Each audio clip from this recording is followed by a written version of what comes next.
SK25 படத்துல சிவகார்த்திகேயனுக்கு வில்லனா ஜெயம் ரவி நடிக்க போறாரு அப்படின்ற தகவல் ஆல்ரெடி வெளியாகி இருந்தாலும் கூட இந்த படத்துல நான் நடிக்கணும் அப்படின்னா முக்கியமான ஒரு 4 கண்டிஷன் இருக்கு. அதெல்லாம் நீங்க பண்ணி கொடுத்தீங்க அப்படின்னா கண்டிப்பா இந்த படத்துல நான் நடிக்கிறேன், எனக்கு ஒண்ணும் இல்ல அப்படின்ற மாதிரி ஜெயம் ரவி அவர்கள் புதுசா ஒரு 4 கண்டிஷனை போட்டிருக்காரு. என்ன அப்படின்றத பத்தி இந்த வீடியோல நம்ம டீடைலா பார்க்கலாம்.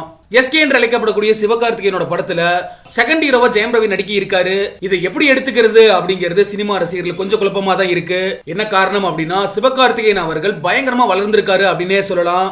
இதை நினைச்சு பெருமைப்படுறதா இல்ல ஜெயம் ரவி அவர்களோட மார்க்கெட் குறைஞ்சிருச்சா அப்படின்னு சொல்லி வருத்தப்படுறதானே தெரியல.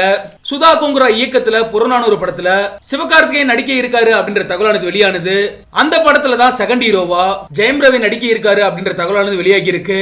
இந்த படத்துல அதர்வாவும் நடிக்க இருக்காங்க அப்படின்னு சொல்லப்படுது. என்னதான் இந்த படத்துல கிடைச்ச வாய்ப்பை ஜெயம் ரவி யூஸ் பண்ணிக்கிட்டாலும் கூட ஒரு சீனியர் ஹீரோ அப்படின்ற ஒரு ஈகோ இருக்கதான் செய்யும். அதனாலதான் இந்த படத்தோட இயக்குனரான சுதா கொங்குரா கிட்ட முக்கியமான 4 கண்டிஷன்களை சொல்லியிருக்காரு ஜெயம் ரவி அவர்கள். அதாவது அந்த 4 விஷயம் என்ன அப்படின்னா, எந்த ஒரு காட்சியிலையுமே சிவகார்த்திகேயன் கிட்ட நான் அடி வாங்குற மாதிரியோ இல்ல அவர் என்கிட்ட அடி வாங்குற மாதிரியோ காட்சிகள் இருக்கக்கூடாது.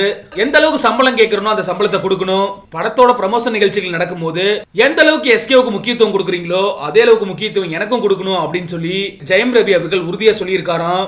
அதே மாதிரி கால் ஷூட் விஷயத்திலையுமே என்னை கட்டுப்படுத்தக்கூடாது அப்படின்னு சொல்லியும் ஜெயம் ரவி அவர்கள் இந்த படத்தோட இயக்குனரான சுதா கொங்குரா கிட்ட கண்டிஷன் போட்டிருக்காரு அப்படின்னு சொல்லப்படுது.